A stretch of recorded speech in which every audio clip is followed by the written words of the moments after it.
Tomasello. Welcome to the Growth Through Grief podcast, where we interview individuals just like you who are dealing with their own journey from loss to growth, along with mental health experts and growth guides, all with the purpose of helping you heal better, improve mind, body, and spirit, and find your new purpose from the loss and tragedy that you have experienced. I'm your host, Tom Pacello. I'm a growth evangelist as well as a fellow widower. I lost my beautiful bride, Judy. We were married for 19 years, lost her about 5 years ago. My guest today is one of those growth experts that we talk about. His name is Russ Scala. And I've known Russ for a number of years. He's the founder of Scala Precision Health, and they deliver evidence-based, gender-specific nutritional and hormonal testing and imaging, along with customized treatment protocols to improve patient recovery, health, and performance. And I think you'll understand a little bit about Russ's business when I mention the name of the book that he wrote, which is American Biohacker. So this session is all going to be about our biology as we've experienced grief and loss, what happens to us, and how you can use biohacking to overcome that. Russ is a speaker and educator. He's an amazing consultant. He's a generous and empathetic caregiver as well, taking so much time with every patient that he deals with. And it's an absolute honor to have him here today. Russ Scala, welcome. Hey, how you guys doing? It's good to be here. Awesome. Man, thank you so much. So many of us, we've been through an incredible battle. And for me, it was a 10-year on and off kind of roller coaster of dealing with first breast cancer and then a glioblastoma brain tumor with my late wife, Judy. That battle was lost, unfortunately, and it's traumatic when we go through that kind of experience. What I want to know from you, Russ, is what happens to our body during that battle and then the aftermath of the grief? Yeah, okay, that's a great question. Tom, you're very knowledgeable in this. I knew from our first meeting months ago that you were trying to affect change and that you're on a journey yourself. So this is going to be really important. This is one of those situations that where traditional medicine really doesn't have the answer. And one of the answers they do have is medicating emotions, with antidepressants, and we want to avoid that. So I want to teach people, like you said, physiologically what's going on to our metabolism during the grieving process. So one of the things that we learn is that everyone is biochemically unique. One treatment protocol can't affect everybody. Me, as an 11th hour interventionist, I have to meet the patient where they are. How long were they going through the grieving process? We know that their physiology changes. Their thyroid may slow down. Their testosterone levels may dip off. Their growth hormone levels will stop producing growth hormone if they're under stress. We see the elevated cortisol in high stress occupations. We see elevated cortisol in people that are in the grieving process. So again, how long has the person been grieving? What's their metabolic state right now?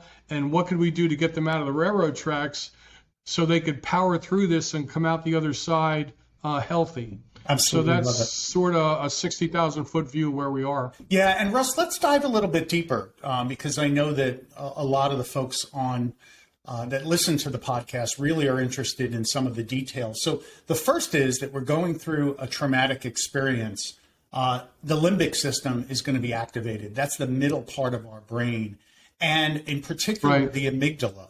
And the amygdala is what kind of kicks in and fires to then fire up the reptilian brain, the brain stem, and then the rest of the nervous system, your breathing, your heart rate, your respiration, all of that. And essentially, it puts you into fight, flight, freeze, or a new one I've learned now, fawn mode. Talk about that and the impact that can have. My history goes back to when I was a paramedic attached to the SWAT team for 20 years. I started to not only be face-to-face with patients at one of the most critical times of their life, but because I worked in a small town, Winter Park, I got to see the aftermath of some of these patients, as well as my coworkers. What was the stress and all this, doing to my coworkers that constantly responded to emergency calls? So Tom, you're right. The amygdala is the alarm center. When that goes off, when we're in basic flight or flight, Everybody's biochemically unique. The stress will impact everybody a little differently. But again, their metabolism starts to change because this is a very frustrating time because loved ones like yourself, like what I went through, and the people that are listening here, they don't have the tools to understand how to get through this. A lot of guys and people are proud. They don't want to ask for help.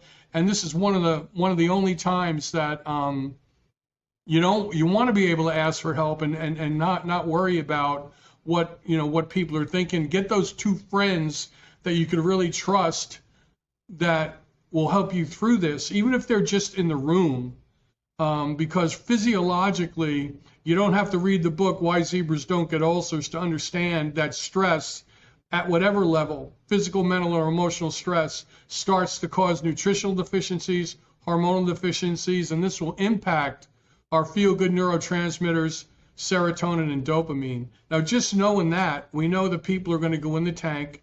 A lot of them get medicated with antidepressants, but the antidepressants, maybe we may not, that may be just a bridge because we have to get through this.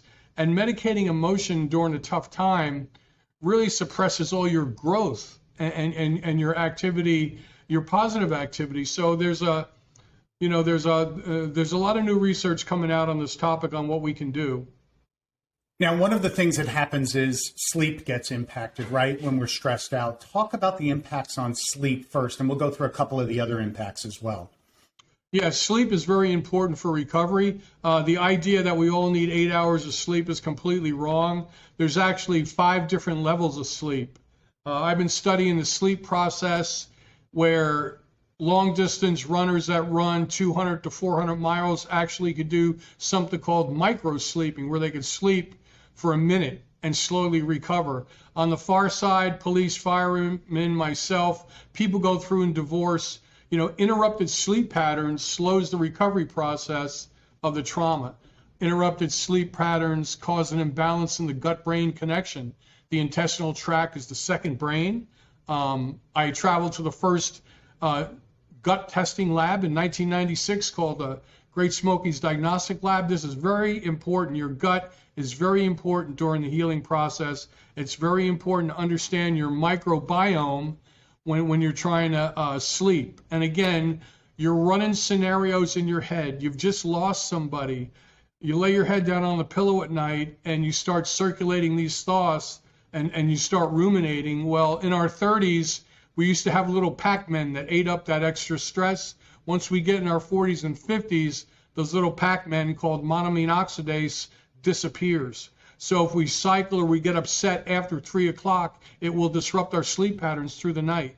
So again, being aware of this and plugging in some interventions that people can try, sleep is extremely important. It's extremely important. Yeah. Just shutting your eyes, for 30 minutes is beneficial to the metabolism. Yeah, so meditation can help, and then just making sure you're getting as much sleep as you need. I know that I used a sleep monitor to try to help. I knew that I wasn't getting enough sleep through recovery on some of the exercises and other things I was doing, and also just from stress. I mean, sometimes, as you said, you put your head down on the pillow and it ruminates. It ruminates over the fear of going forward and reliving the loss and things like that. And I know a lot of people are suffering through that. The other thing that stress and the amygdala being fired can do is, I know that it also has caused, and you mentioned the gut biome, how important it is, but for many of us who've gone through this, sometimes those increased stress levels can suppress your appetite, and it can also mess with, even if you're eating well, I know the absorption of nutrients too, Russ. Talk about that a little bit. Yeah, that's great. Like I said, everybody goes through stress differently. Some people can compartmentalize it. Other people I've met that just can't get out of bed. I drove over to Tampa to meet an executive last year that was polishing off a fifth of vodka a day and was just staying in his robe on the couch. So again, stress hits everybody a little differently. We've got to meet them where they are. You wanted to know how the intestinal tract is affected? Yeah, exactly. With the appetite suppression first, where that can be an issue for some. Yeah, like any animal, any hunters and gatherers, which we learn, a lot of doctors should be studying evolutionary biology, because if we're under stress, our blood circulation is going to go to our legs, where we may have to run, we may have to move, and it's going to move away from our stomach.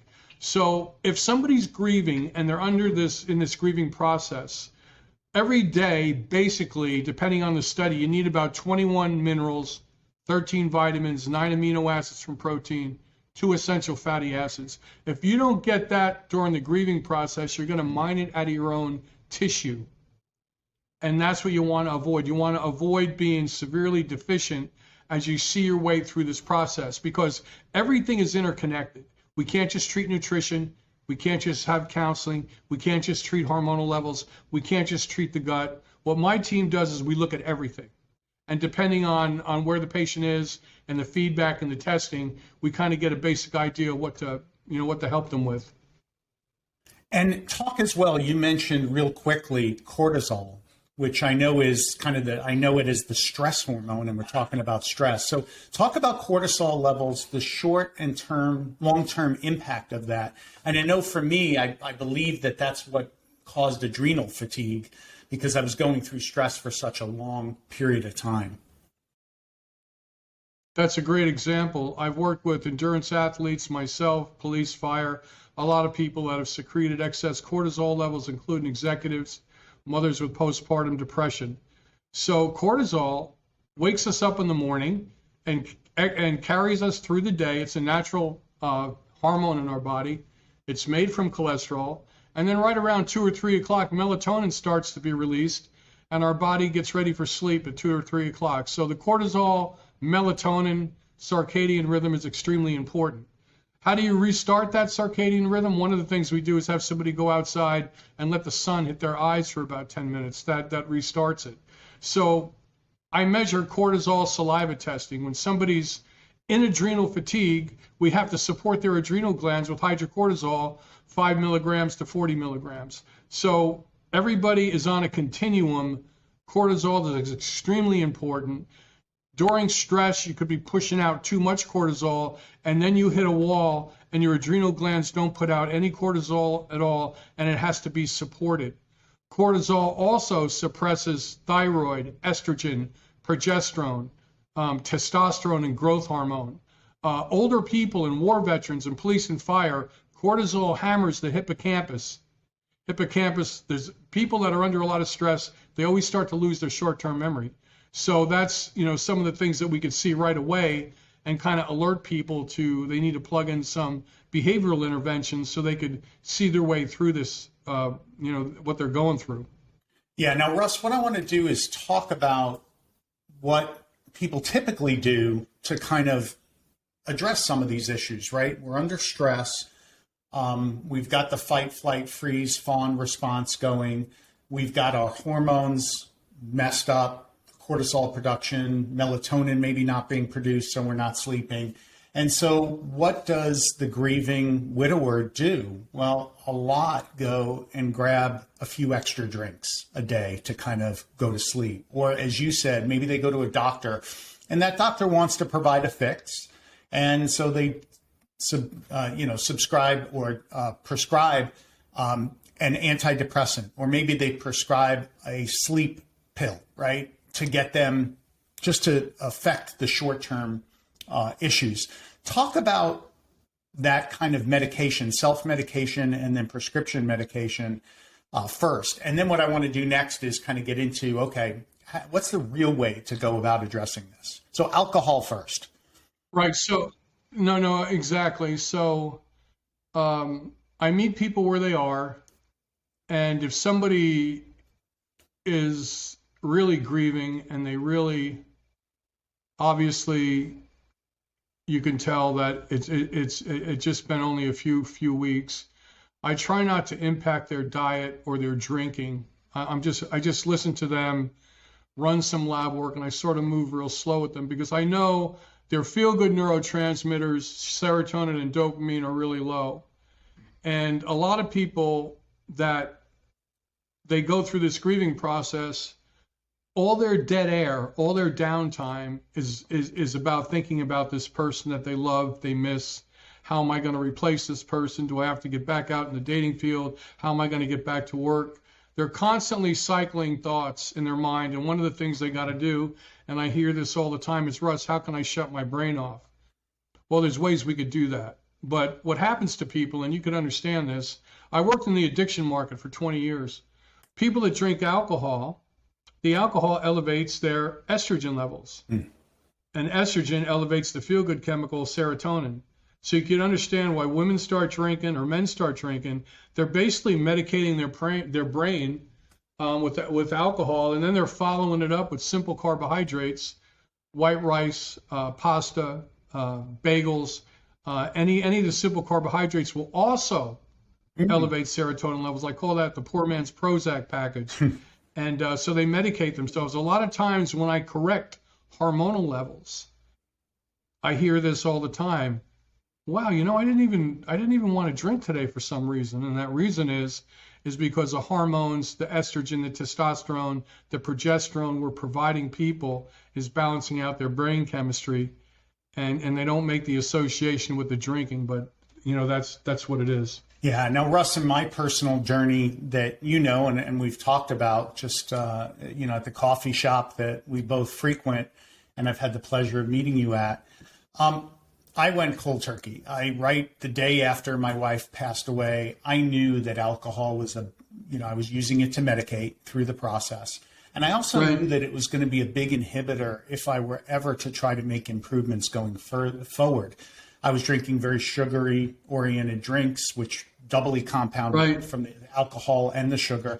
And then, like you said, one of the things I didn't realize, after the drinks, I was grabbing a bag of chips, especially went well with the margaritas that I drank. And, it was not a healthy lifestyle. And I was, blessed enough to kind of be really motivated and have hit rock bottom to, not need, although if you need it, definitely go through it. As you said, you worked in the addiction field for a while. We know that there are great treatment programs out there for those who can't on their own do it. There's nothing wrong with going to ask for help. There's nothing wrong to go through a 12-step program or something similar to overcome it. But eventually you do have to get off of the alcohol. It will produce that extra estrogen, which may have a feel good, in the near term, but it will then overpower the testosterone in your body. And as we men get older, in particular widowers, we're going to suffer from that elevated estrogen level and ultimately the lower testosterone, correct? Exactly. Yeah. Yes. Yeah. And Very it's good. a temporary fix. It's medicating. And as we look to grow through this process, which we're all here to grow through the grief, and create a new 2.0 version, as you said, right away, your recommendation is try not to change too much. I agree with that. A lot of us do need that temporary crutch isn't a bad thing, but longer term, getting off of that alcohol, I think, is important. Yeah, I mean, a lot of people that I meet, Tom, they're a little standoffish. They got their guard up. Mm-hmm. They want to know about me. They want to know about my history. They want to know about what I went through.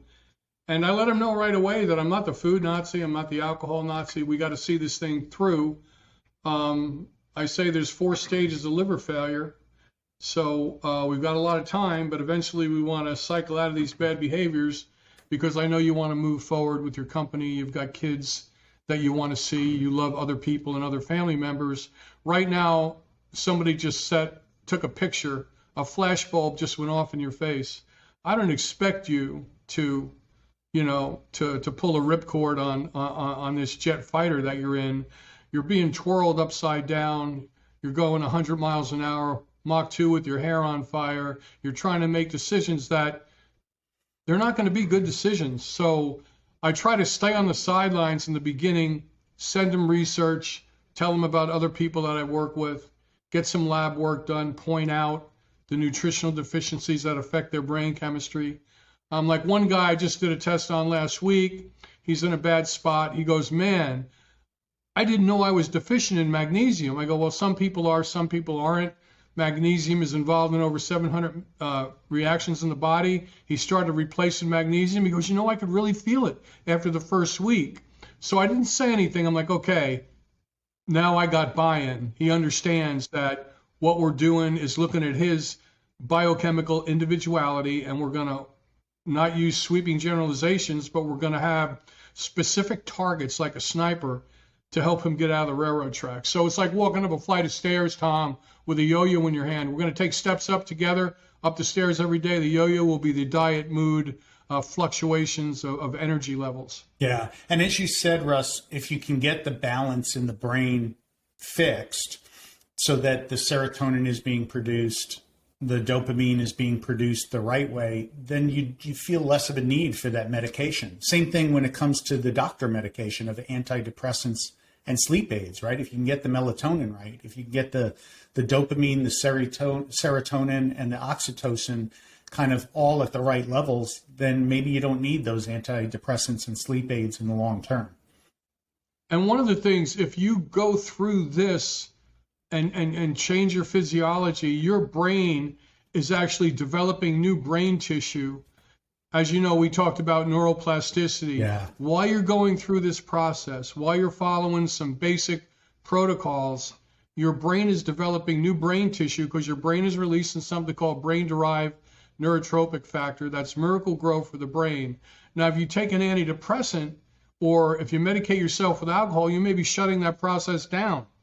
So again, I always my team, we try to meet people where they are, really see how their metabolism and they're being impacted. I like to get, tell me what you do on a daily basis from getting up in the morning to going to bed at night. And that sort of gives you an idea where people are. Yeah. So when you begin the healing process with your patients, Russ, to overcome grief, if someone's suffering from grief, or I know you deal with a lot of other issues, but I know a lot of these are the same. First is you like to get a baseline with them, right? What is a day in the life of, if it was me as the patient and you treating me, what's a day in the life of Tom look like? That's one of the first things that you do, right? Yeah, I get, first of all, I do therapeutic listening for a few hours. I send them to some videos because I want to educate them. I've got the Russ Scala YouTube channel where I have a lot of free videos. They can learn about the gut-brain connection, how stress impacts the body. Those videos are 4 minutes, short attention span, but I start planting the seed.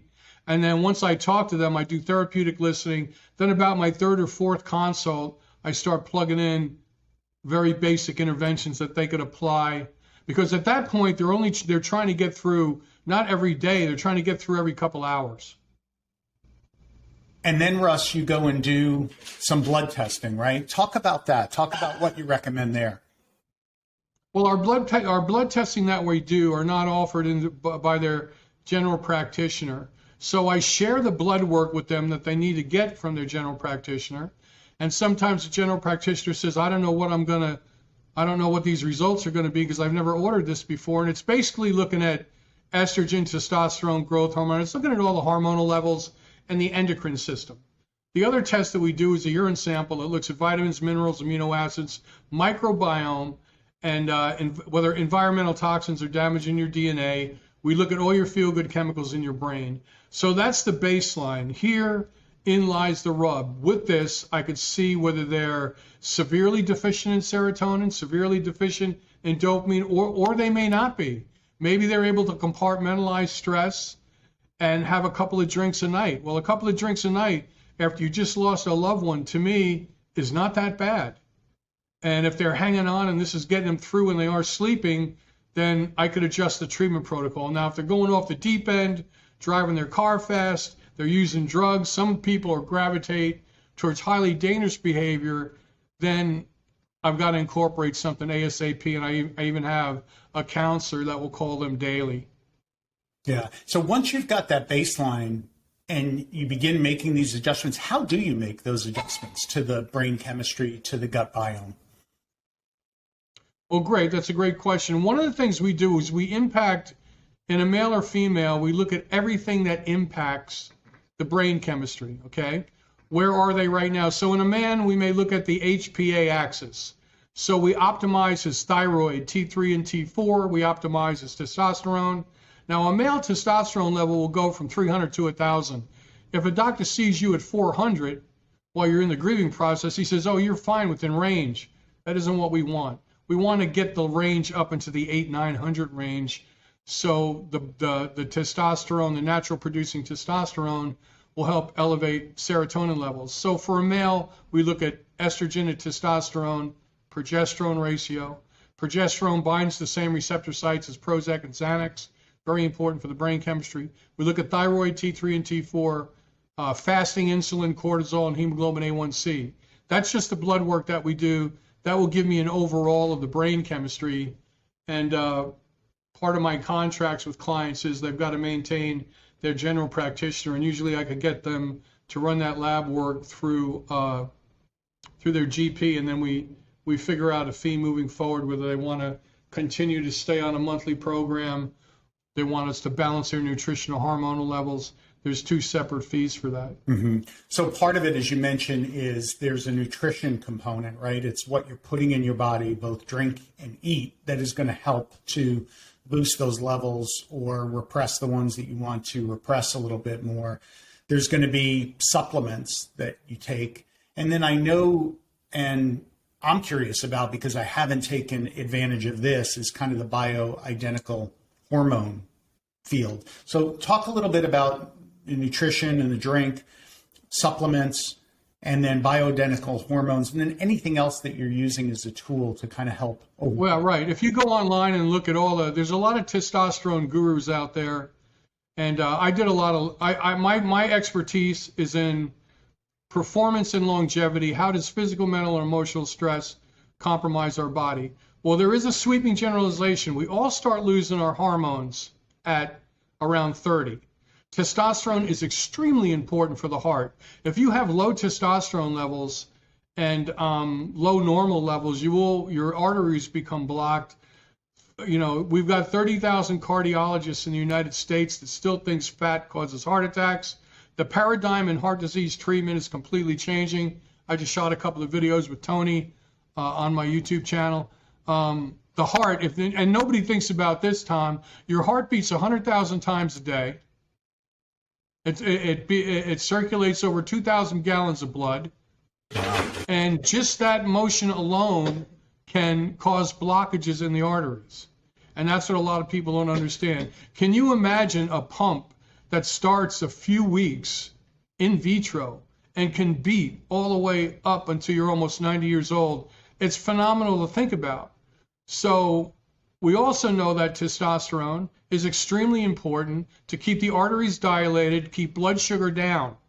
Now, doctors, because of the performance enhancement scare, they're like, oh, I worry about testosterone because, well, I usually tell the doctors, do you have a hard time giving somebody thyroid hormone? Oh, no. I go, well, thyroid and testosterone work together. So this is where we educate the patient.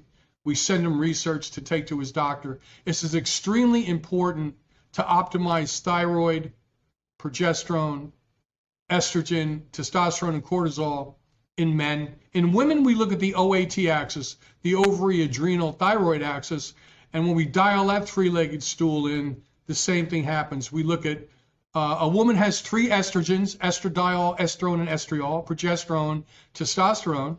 Okay. She has thyroid, T3 and T4, and cortisol. Now, where does she fall on that continuum? How deficient is she? And if we replace all these deficiencies, it will affect her brain chemistry so she could better handle the grieving process. So when we look at the gut biome, which you mentioned, I know, like, I got a gut biome test from a company called Viome, Najim Jain, his company.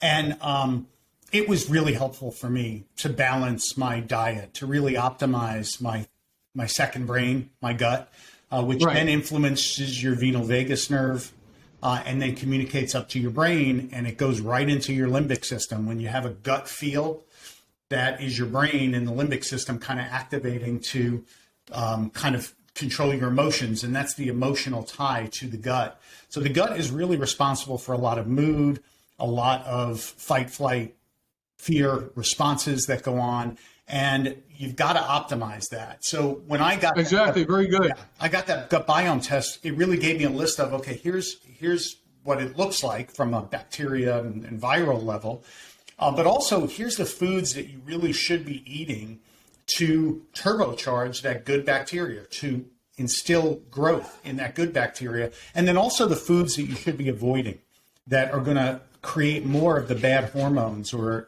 affect viruses and spark viruses within your gut. Exactly, and you did a good thing. I've watched your evolution over a few years.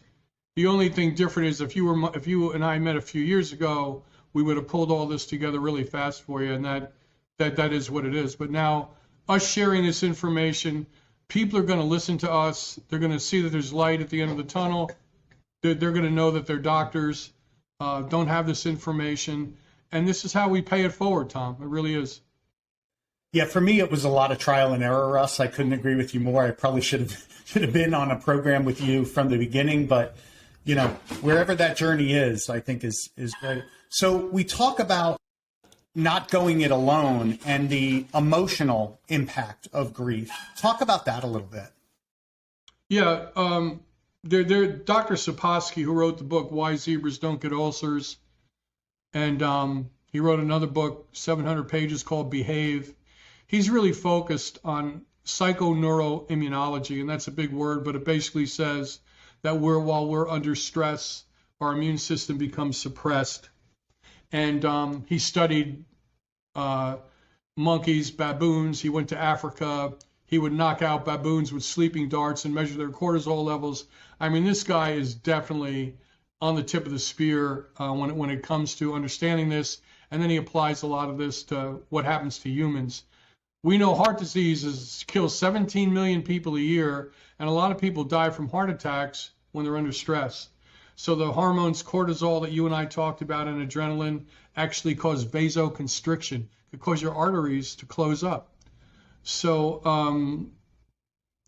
the stress, the stress definitely lowers our immune system. When our body is mining nutrients and our testosterone levels are low, believe it or not, muscle wasting is called sarcopenia, and it just got labeled as a disease. We think people over 60 are going to experience so much muscle wasting that their immune system is really going to go in the tank. So we're trying to understand how to maintain muscle mass as we age. And even Elon Musk, we sent this information to NASA. I read Scott Kelly's book, who spent a year in space. His twin brother was on the ground. They did blood work. He came back with low muscle mass, heart damage. And if we're going to go to Mars and it's going to take 2 years, nobody's focusing on muscle wasting, believe it or not. I mean, it's very important. When you're going through the grieving process, it's almost like being in a zero gravity environment. You're in another atmosphere going through the grieving process because you're mining nutrients and amino acids out of your own muscle tissue, because your brain, there's chess players that lose weight playing a chess tournament in 2 days. Your brain is highly metabolically active. It uses 20% of our circulating oxygen, and your brain doesn't shut off. Even when you're dreaming, you're burning calories. Well, the same thing with your heart that beats 100,000 times a day. Those two things alone can drain your body of nutrition while you're going through the grieving process, and nobody really helps people understand that. Now, you mentioned the why zebras don't get sick, but I didn't hear, unless I missed it, the punchline of why they don't. Is it because of the herd that they're in? Is it because they're not alone? Is it because of something unique in their... Yeah, exactly. Yeah. And why zebras don't get ulcers is a metaphor for just, let's look at a war veteran. If you and I were going to join the Marines and go to Special Forces and go to BUDS and then become a Navy SEAL, you and I would never be 5 feet apart during the whole time. But if you got injured or I got injured, you would go home alone.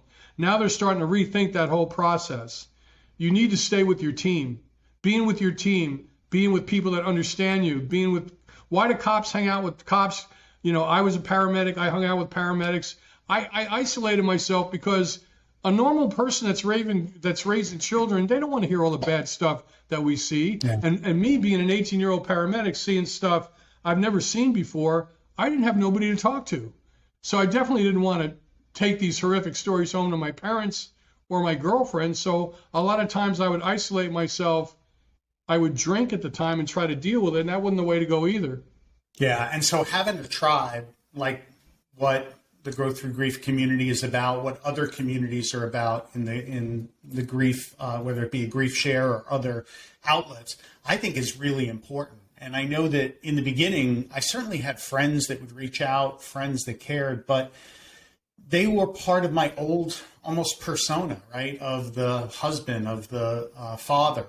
And those were the relationships. And I really needed to find almost a new tribe, not to replace that old tribe, but a tribe of, as you said, kind of fellow paramedics or fellow firemen, or now in this case, fellow widowers who have experienced this, so that we can share a little bit and so that we know that we're not. Yeah, but you're defining, yeah, and what we're doing right here is so important. It's as important as the nutrition. Like I said, what you and I are doing right now to educate people, you know, with me growing up in Jersey, my dad was a union president. We were pretty tough.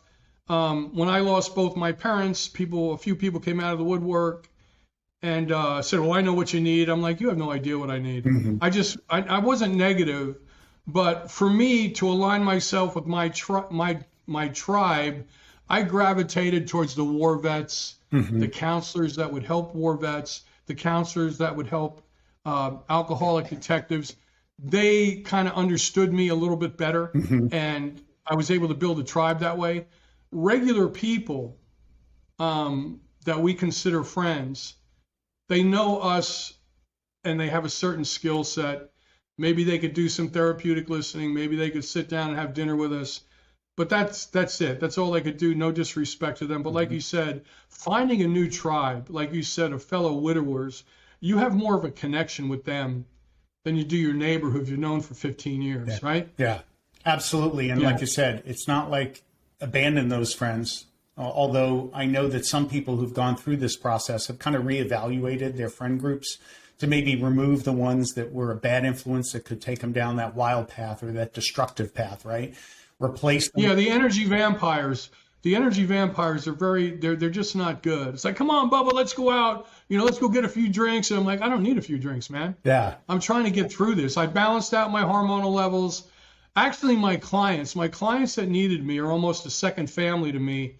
I've had clients for 15 years, and I maintained my client contact. And even when I was going through my darkest time, I still felt like these people needed me, and I had to step up to the plate. And I couldn't go down completely because I knew they needed me, and that's sort of how I was raised. But the other people that you know, I met a couple of counselors that said, "I know what you're going through." The guy sitting across the table with me was 300 pounds. I'm like, obviously you don't know what I'm going through, and you're medicating yourself with food. Hit the bricks. Kind of said that in my head. Yeah.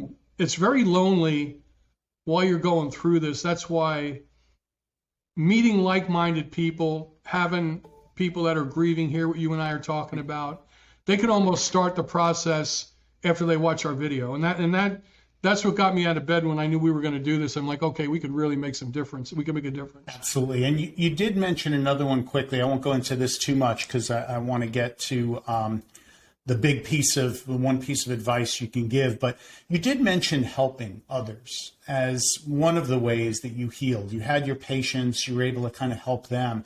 And I think there's something really to be said for that. It's finding your tribe from a mental and a spiritual place, but also a mental spiritual place is if you're in a place where you can help and you can have that purpose and you can feel like, hey, even if I'm grieving and even if I haven't figured everything out, if I could just be there for someone else and be there to listen and be there to help them, that actually helps you at the same time. And I know this has been, you know, creating Growth Through Grief and participating in this with other widowers has helped me as much as it's helped anyone else. Yeah, I think that's very important. You know, you would think that when you're in the grieving process, you would think you're handcuffed to the Titanic and you want to isolate yourself, but it's the complete opposite. Mm-hmm. Like if you meet somebody and you know that they need somebody and you kind of get up in the morning and you think about how they're doing, how they may need you, it gives you that interval of time, Tom, like you did. You're helping this person. And while you're trying to impact their life, you're forgetting about what you went through. Yeah. And then when you lay your head down on the pillow at night, you're going, wow, I really hope so-and-so gets through this. I really enjoy helping them. And in fact, it seems like the two people I'm helping, I'm thinking about them at night and I'm going to sleep. Holy mackerel. How did that happen? Yeah. Right? Yeah. I swear. Doing good and sharing love, I think is so important in this process. Even if you don't feel like you've got it all figured out or that you might not have love to give, it's there. So absolutely, Russ. What's the one piece of advice you'd like to leave our Growth Through Grief, our growth warriors with today? Well, one thing, I know everybody, listen,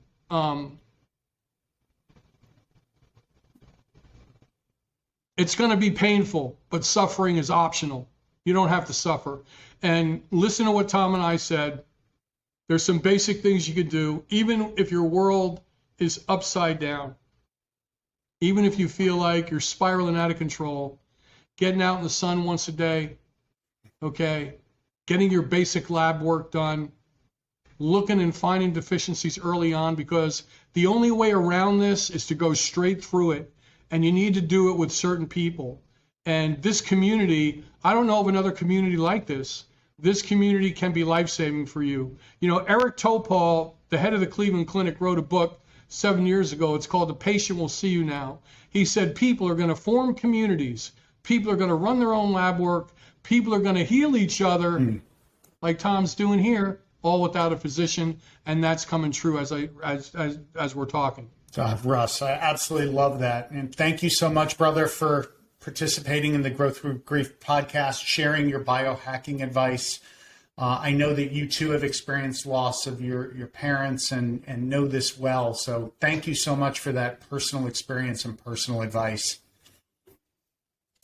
Yeah, I just feel this is my mission, and I love what you're doing, and hopefully we'll keep brainstorming together, Tom. Absolutely, and we'll definitely have you back, because I do want to deep dive on a couple of these topics a little bit more. Man, if you like what you've heard, please hit the like button. Be sure to subscribe to stay up to date on the latest episodes of our podcast. And until next time, my growth warriors, keep growing.